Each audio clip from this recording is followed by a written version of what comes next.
The life sciences and clean energy sectors are two areas where I believe great opportunities lie. For that reason, the legislature and my administration are working together on two key legislative packages. Our 10-year, $1 billion life sciences initiative will strengthen and extend our lead in stem cell research, biomedical device manufacturing, and pharmaceutical development. Massachusetts will be the international hub of healing, with the state helping to multiply our strength in academic medical research, private industry, and nonprofits.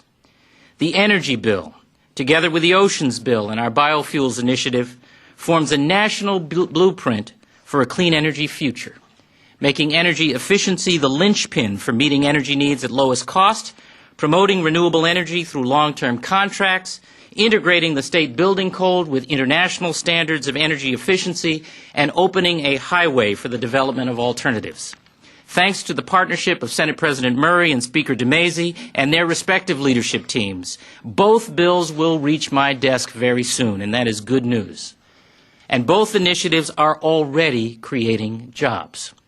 In the life sciences, we see it in Organogenesis, one of the leading biotech companies here in Massachusetts, which reversed its plans to go out of state and instead chose to expand in Canton. We see it in the decision of pharmaceutical company Shire to set up shop in Lexington. It's happening in the clean energy sector as well.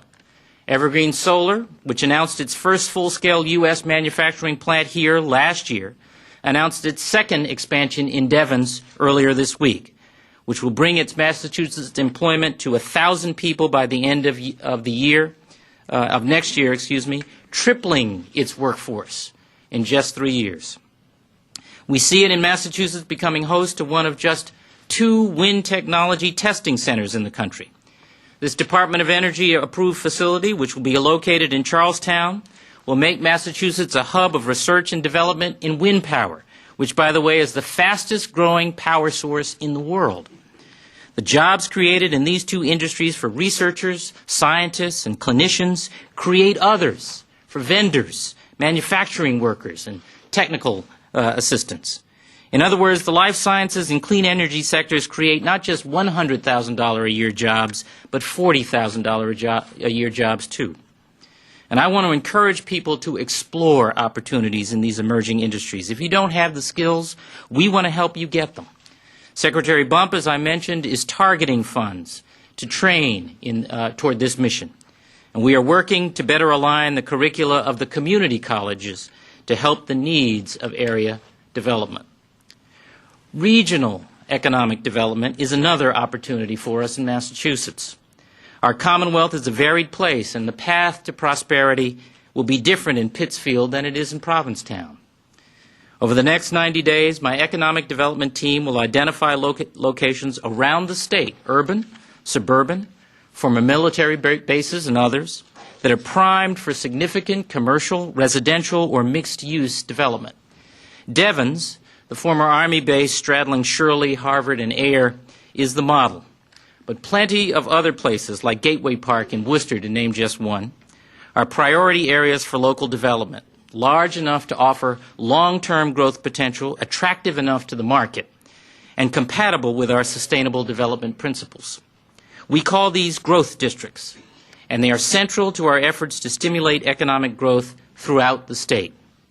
These growth districts will become turnkey sites, much as the Speaker has proposed in past years. Development-ready destinations that serve as the leading edge in regional investment plans and permitting reforms, pursued over the coming year in collaboration with municipalities and local business and community leaders. Revitalizing and reconnecting regions throughout the state will demand targeted investments in transportation, workforce development, housing, and public safety, essentially to jumpstart development activity. Growth districts represent a down payment on that commitment.